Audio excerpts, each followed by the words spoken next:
Hi guys! Welcome back to my channel. If you're using the BPI mobile app and you're tired of typing the same account numbers over and over again, this video is for you.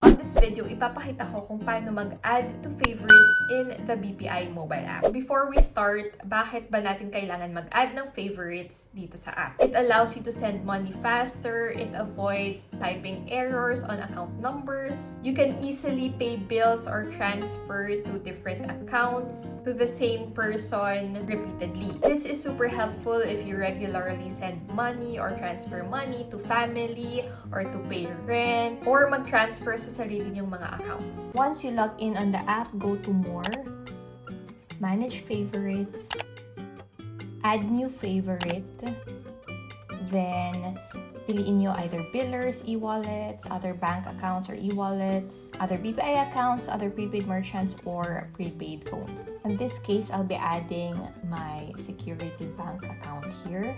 So, other banks and e-wallets, click Done.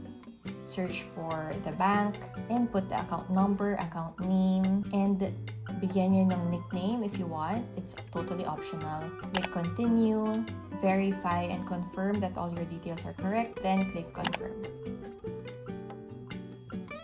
Ayan, favorites have been added successfully.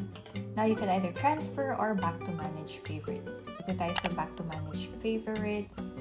Yan, you can see all the accounts na nilagay ko dito. Let's go back to the dashboard and let's transfer money. So go to move money, transfer money either within BPI or to another bank account. Dito tayo sa transfer to another bank account. Select your source account, kung saan manggagaling yung pera, your destination account. Since nakasave na sa favorites yung account natin, let's go to favorites and just select it from here. Input the amount, click continue, and confirm. And there you go. That's it! Ganun lang kadali mag-add ng favorites on your BPI mobile app. If you have any questions, comment down below. I hope this video helps. Don't forget to like this video, hit the subscribe button, and the notification bell in order to be notified on more videos similar to this. Thank you guys. Bye!